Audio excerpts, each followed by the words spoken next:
اعوذ باللہ من الشیطان الرجیم بسم اللہ الرحمن الرحیم۔ خلاصۃ النحو اور میات عامل کے تدریس کے کچھ طریقہ کار ہم نے بیان کیے تھے ویڈیو میں۔ تکرار اور اصرار کے ساتھ حکم ملا ہے کہ نور الازا اور دیگر کچھ کتب کا بھی طریقہ کار بیان کر دیا جائے۔ نیت بنی ہے، کرنا بھی ہے، لیکن نور الازا کی تدریس سے پہلے چند معروضات پیش خدمت ہیں۔ امید ہے کہ ثانیہ کے طلبہ اور اساتذہ کے لیے بڑی کارآمد ہوں گی۔ بنیادی بات یہ ہے کہ جب اولا کا طالب العلم اولا پاس کر کے ثانیہ میں آتا ہے تو وہ کس پوزیشن میں ہوتا ہے، یہ استاذ کو اور طالب العلم دونوں کو پتہ ہونا چاہیے۔ طالب العلم کی پوزیشن یہ ہوتی ہے کہ پورا سال وہ گردانے یاد کرتا رہا ہے اور نحو کے اسباق یاد کرتا رہا ہے، عربی گرامر اس نے اتنی ہی پڑھی ہے، عربی کے چھوٹے موٹے جملے تو اس نے دیکھے ہیں مثالوں کی صورت میں، لیکن پوری کتاب بھی عربی میں آئے گی ایسا اس کے ساتھ اس سے پہلے نہیں ہوا، یعنی وہ عربی کتاب سے ناواقف اور غیر مانوس۔ اب جب وہ یہ دیکھے گا تو ایک دفعہ پریشان ہونا اس کی فطری مجبوری ہے۔ اس مقام پر جس استاد کی ذمہ داری دوم یعنی ثانیہ کی کلاس کو پڑھانے کی لگے، اس کی ذمہ داری بہت بڑی ہو جاتی ہے۔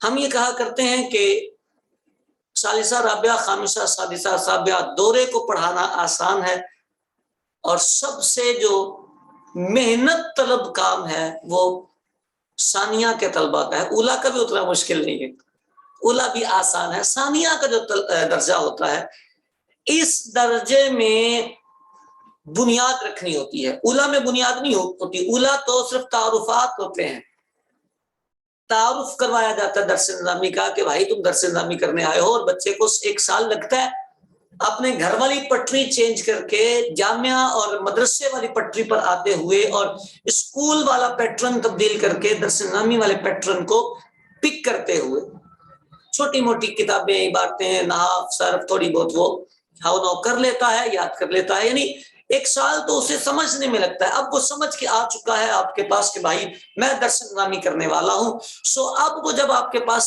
آیا ہے تو اب اس استاد نے اس خالی تختی پر بہت کچھ نقش کرنا ہوتا ہے جو آگے آنے والے سارے سالوں کی بنیاد بنے گا۔ جتنی بلند بلڈنگ قائم کرنی ہے اس استاذ کو اتنا بہترین میٹیریل اور اتنی زیادہ محنت اس مقام پر کرنی پڑے گی۔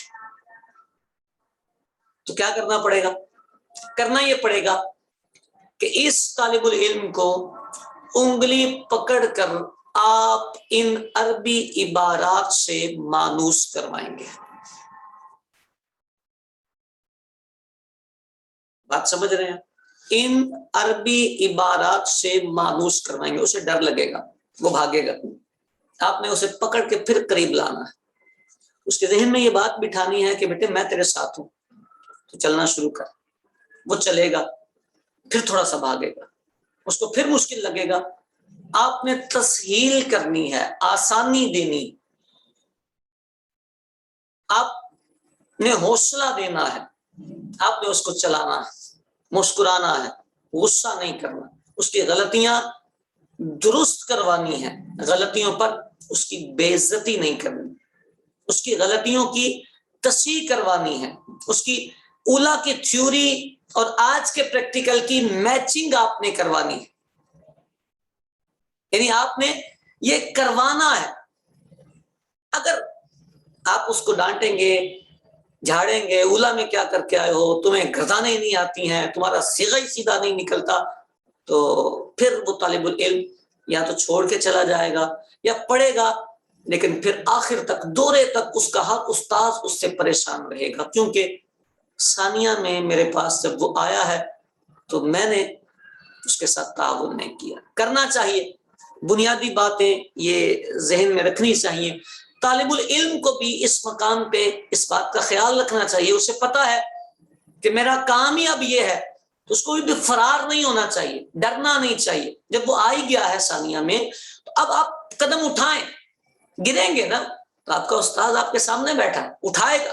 آپ گریں، بار بار گریں. اگر آپ گریں گے نہیں اور آپ کنارے کنارے چلیں گے تو استاد کو تو پتہ ہی نہیں چلے گا کہ آپ کہاں کیا کر رہے ہیں.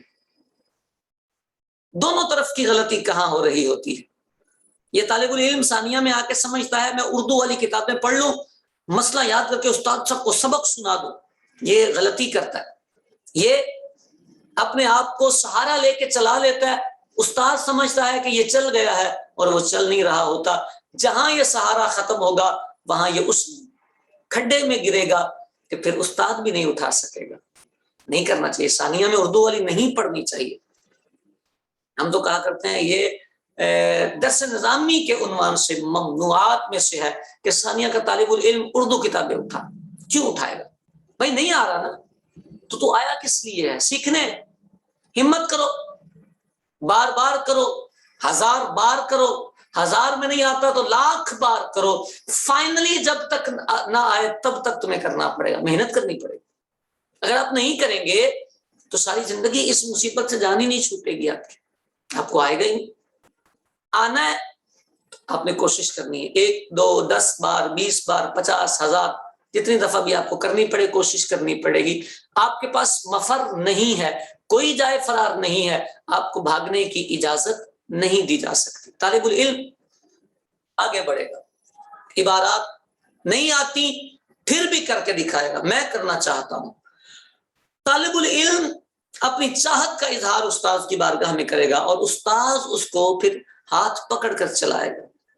اب اس مقام پر جو میں گزارشات کرتا ہوں، میں یہ کرتا ہوں کہ بنیادی باتوں میں ایک چیز یہ ذہن میں رکھیں کہ آپ یعنی استاد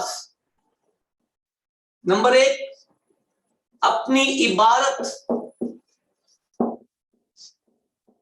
سہل رکھے، آسان رکھے. عبارت آسان رکھنے کا مطلب پتہ کیا ہوتا ہے؟ مطلب یہ ہوتا ہے کہ آپ عبارت کی یوں تیاری کر کے آئیں کہ آپ کی عبارت کے جملے بھی چھوٹے ہو جائیں اور باتیں بھی مکمل ہوں. آپ کی عبارت کی جملے بھی چھوٹے ہو جائیں اور باتیں بھی مکمل ہوں. آپ اس عبارت کو، چھوٹی عبارت کو ایسے پڑھیں کہ طالب العلم اگر توجہ دے تو اس کا مطلب بھی سمجھنا شروع ہو جائے. عربی سے ہی آپ اس کو ترجمہ نہ بھی دکھائیں، اس کو بات سمجھ آئے. یعنی جیسے المیاء التی یجوز التطہیر بها، پہلی عبارت نور الزا کی ہی ہے. سبعۃ میاہ،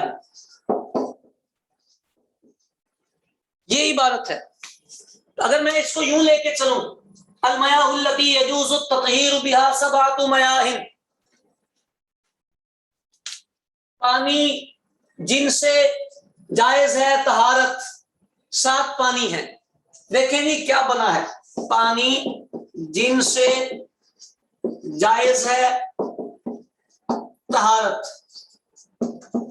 7 پانی ہیں. اگر آپ تھوڑا سا شعور رکھتے ہیں تو آپ اس بات سے اتفاق کریں گے کہ جس شخص نے اتنی لمبی عبارت پڑھ کے یہ والا ترجمہ کر لیا اس نے طالب العلم کو پھنسا دیا. یہ والی انگلش تو کسی کو بھی نہیں آئے گی. پانی جن سے جائز ہے طہارت 7 پانی ہیں. آپ کہیں ہمیں بات سمجھ آ گئی. میرے بچے بات آپ کو اس لیے سمجھ آئی ہے کہ یہ باتیں آپ نے پڑھ رکھی ہیں. آپ اپنے گھر میں جا کے اس لہجے میں بات کریں اپنی امی کو، اپنے بھائی کو، اپنے بہن کو جنہوں نے درس نامی اس سے تعلق نہیں جن کا، ان کو یہی بولے پانی جن سے جائز ہے طہارت 7 پانی ہے. اور انہیں بولے میں نے آپ سے کیا بات کیا، تو بولیں گے تو پٹھان تو نہیں ہو گیا، تیرا لہجہ کیوں خراب ہوا ہے، تو انگریز تو نہیں ہے، تیری اردو کس اسٹائل کی نکل رہی ہے.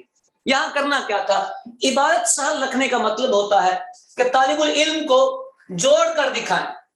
اسے کہیں بیٹے یہ دو موصوف صفت ہیں، یہ اس کی خبر ہے، یہ آپ بتا دیں اس کو، یہ مبتدا یہ خبر، یہ درمیان میں اس کا صلہ ہے، آپ نے بتا دیا ہے اس کو، یہ تین کام آپ نے بتائے ہیں، یہ موصول صلہ اس کی صفت ہے اور یہ اس کی خبر ہے، یہ مبتدا ہے، صلے کو روک دو، المیاہ التی سبعۃ میاہ، وہ پانی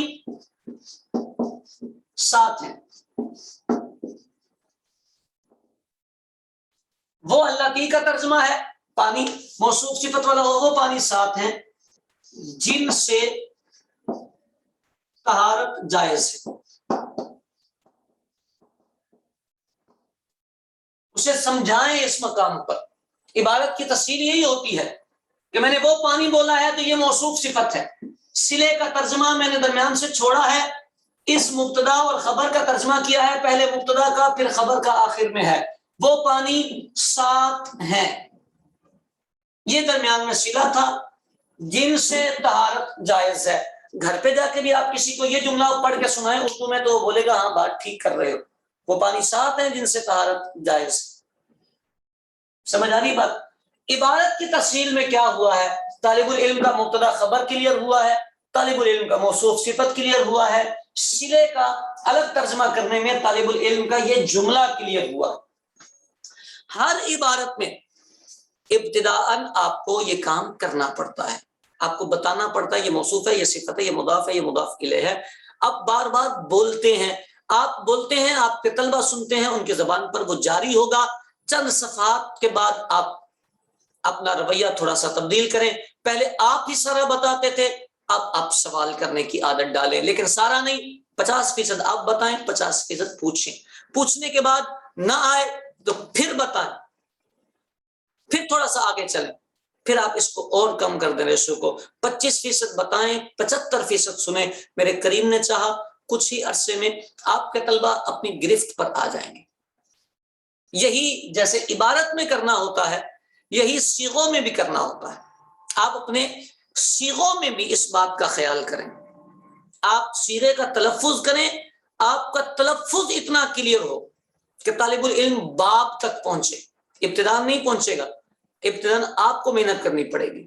آپ کے سامنے یجوزو آیا تو آپ اس کو یجوزو بول کے دکھائیں، اس کو یجوزو بول کے دکھائیں، پھر یجوزو سے اس کو ینصرو پہ لے جا کے دکھائیں، سمجھ آ رہی؟ اور یجوزو، یہ یجوزو مطلب ینصرو، سیدھا سمجھ میں آ رہا ہے؟ طالب العلم سے اسی لہجے میں بات کریں، یجوزو یجوزو، یجوزو ینصرو، سمجھ میں آ رہا ہے کون سا صیغہ ہے؟ طالب العلم ینصرو سے یجوزو اور یجوزو سے یجوزو پہلے لفظ میں پہنچے گا۔ آپ نے بتایا ہے ایک مقام پر، اگلے مقام پر اس کا نکلے گا، اگلے پر نہیں نکلے گا آپ پھر بتا دیں، اس سے اگلے پر نکل جائے گا۔ لیکن جب آپ بار بار یہ ذکر کرتے رہیں، تطہیر و تفعیل، ایسے ہی تطہیر تفعیل بول کے نکل جائیں آگے، جو بھی لفظ آتے چلے جائیں، اتنے سیکنڈ سے آپ کے سبق میں فرق نہیں پڑے گا۔ آپ اگر اپنی عبارت کو سہل رکھیں گے، یہ چند دن کی آپ کی محنت، آگے اگر آج آپ کا سبق تھوڑا سا کم ہوگا تو اگلے 10 دن میں آپ کو اندازہ بھی نہیں ہے کہ آپ کا سبق کہاں نکلے گا، پھر آپ کو یہ چیزیں نہیں ذکر کرنی پڑتی، پھر آپ دوڑتے ہیں، تقریریں کرتے ہیں اور طلبہ آپ کی عبادت سے بے نیاز ہو جاتے ہیں۔ لیکن سٹارٹنگ اپنی عبارت کو آسان کیجئے، جتنا آسان کر سکتے ہیں، ٹھیک ہو گئی؟ دوسرے نمبر پر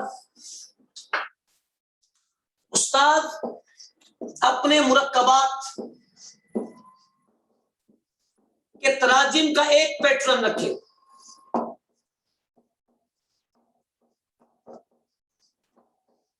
جو بھی آپ کا انداز ہے، میں نہیں کہتا کہ آپ مجھے فالو کریں گے تو اچھا لگے گا، میں نہیں کہتا آپ مجھے فالو کریں، جو بھی آپ کا انداز ہے، جو بھی آپ کا انداز ہے، لیکن انداز آپ کا پھر سیم رہنا چاہیے۔ آپ توصیفی کا پیٹرن ایک بناتے ہیں، آپ کا ہمیشہ توصیفی اسی پیٹرن پر آنا چاہیے۔ آپ حال کا ایک پیٹرن بناتے ہیں، آپ کا ہمیشہ حال کا ترجمہ اسی پیٹرن پر آنا چاہیے۔ آپ اضافی کا پیٹرن بناتے ہیں، آپ کا اسی پیٹرن پر ترجمہ آنا چاہیے۔ آپ جملہ اسمیہ کا پیٹرن بناتے ہیں، اسی پیٹرن پر ترجمہ آنا چاہیے۔ آپ جملہ فعلیہ کا پیٹرن بناتے ہیں، اسی پر آپ کا ترجمہ آنا چاہیے۔ سمجھ تو؟ اس کا فائدہ یہ ہوتا ہے جب آپ توڑتے ہیں نا تو بچے بھی توڑ دیتے ہیں، اور پھر وہ والا ترجمہ کرتے ہیں جو بھی میں نے لکھا تھا، ٹکڑا ٹکڑا ٹکڑا، ٹکڑے ٹکڑے میں ترجمہ نہیں ہوتا، ترجمہ جملوں کا ہوتا ہے، ٹکڑے ترجمے کو نہیں کہا جاتا، یہ یاد رکھیے گا۔ اچھا، اپنے مرکبات کے تراجم۔ نمبر 3 متعلقات، یعنی جار مجرور، اور ان کے متعلقات سے جوڑیے، یہ بڑا پرابلم ہوتا ہے، یہ بھی ایک مصیبت ہے۔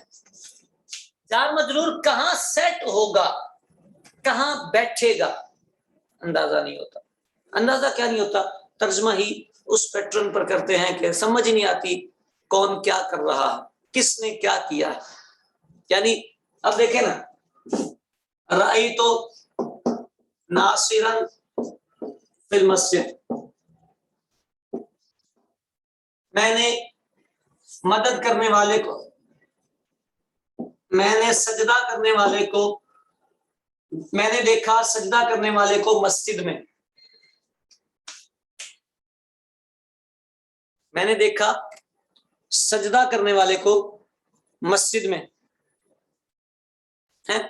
تو اب جب میں نے اس کو مسجد میں دیکھا ہے تو کس کو مسجد میں دیکھا ہے؟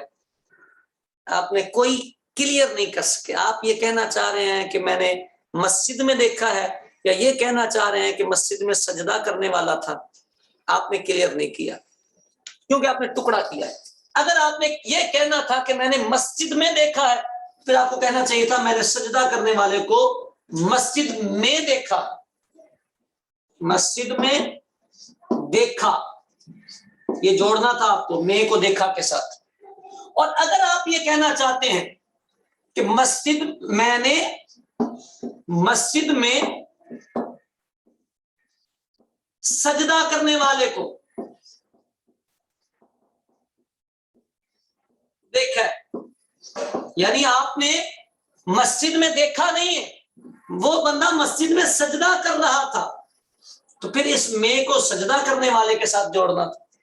لیکن جب آپ نے یہ کیا کہ میں نے دیکھا سجدہ کرنے والے کو مسجد میں، تو بچہ کیا سمجھے گا؟ اس عبارت کے دو مطلب نکلتے ہیں، بچہ دونوں میں پھنسا رہے گا، اور اس پھنسانے میں ہمارا کردار ہوتا ہے۔ ہم متعلقات نہیں جوڑتے، اور بہت ساری عبارات میں فساد معنی ہوتا ہے۔ یہاں تو دو پہلو تھے، دونوں پہلو بن گئے نا۔ فساد معنی ہوتا ہے جب آپ جوڑتے نہیں، طالب العلم کچھ اور سمجھ جاتا ہے، سمجھتا ہی کچھ نہیں بسا ہوتا۔ تو یہ میرا ذاتی تجربہ ہے، طالب العلم تو پھر بیچارہ پریشان ہی رہتا ہے، ہو کیا رہا ہے میرے ساتھ، اس عبارت کا یہ ترجمہ بن گیا تھا، ادھر سے تو بن ہی نہیں رہا، ادھر کا یہ ہو گیا ہے، ہر دفعہ ہی الگ۔ تو متعلقات کو متعلقات سے ضرور جڑوائیں، ترجمے میں ساتھ رکھیں، توجہ دلائیں طالب العلم کو، یہ اس کے ساتھ جڑ رہا ہے۔ سمجھ آ رہی؟ عبارت ہو گئی، مرکبات کے تراجم ہو گئے، متعلقات ہو گئے۔ اچھا، عبارت کے سہل میں جو دو چیزیں کروائی ہیں، مرکبات کی ترکیب پہ توجہ رکھیں اور صیغوں پر توجہ، یہ میں عرض کر چکا ہوں۔ 3 کام آپ نے کر لیے ہیں، مجھے امید ہے اگر یہ 3 کام کرنے کے بعد چوتھے نمبر پر آپ مفہوم عبارت یا نفس مسئلہ طالب العلم کو دیں گے تو وہ اسے بآسانی قبول کر لے گا۔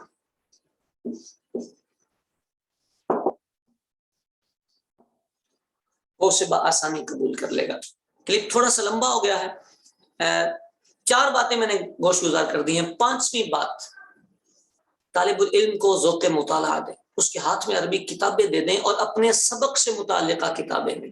اگر آپ فقہ پڑھا رہے ہیں تو فقہ کی کتابیں اس کے ہاتھ میں عربی والی دے دیں۔ اگر آپ نحو پڑھا رہے ہیں تو نحو کی کتابیں اس کے ہاتھ میں دے دیں۔ صرف پڑھا رہے ہیں تو صرف کی کتابیں اس کے ہاتھ میں دے دیں۔ آپ اس کو جتنی عربی دیں گے اس کی عبارت اتنی اچھی ہوگی۔ کچھ لوگوں کا خیال یہ ہوتا ہے میرے بچے عبارت نہیں صحیح کر سکتے تو میں کہاں سے حاشیہ اور شرح پڑھاؤں۔ That's wrong. وہ آپ کی عبارت اسی لیے نہیں حل کر سکتے کہ آپ نے ان کو ڈرا کے صرف رکھا ہی لائن پر ہے۔ اگر آپ انہیں عربی پڑھوا دیتے تو آپ کے بچے پڑھ بھی جاتے اور عبارت بھی درست ہو جاتی، کیونکہ ہمارا تجربہ یہ ہے عبارت پریکٹس سے آتی ہے. آپ کا بچہ جتنا عربی کے قریب آئے گا، جتنی عربی کتابیں اٹھائے گا، میرے اللہ نے چاہا اتنی جلدی وہ آپ کی عبارات سے واقف ہو جائے گا. یہ پریکٹس کا نام ہے عبارت. تو 5ویں نمبر پر ذوق مطالعہ کے لیے اس کو عربی کتب دے دیں. جو کتاب آپ پڑھا رہے ہیں اس کی عربی شروحات طالب العلم کے ہاتھ میں رکھیں. نور العزا کے ساتھ تحتاوی دے دیں، مراقی دے دیں، امداد الفتح دے دیں، ہدایت النحو کے ساتھ درایت النحو دے دیں. اور جو کتابیں آپ پڑھا رہے ہیں، جو کتاب ہے اس کی اگر عربی شرح ملتی ہے تو ضرور دے دیں. اللہ کریم ہم سب پر اپنا فضل فرمائے.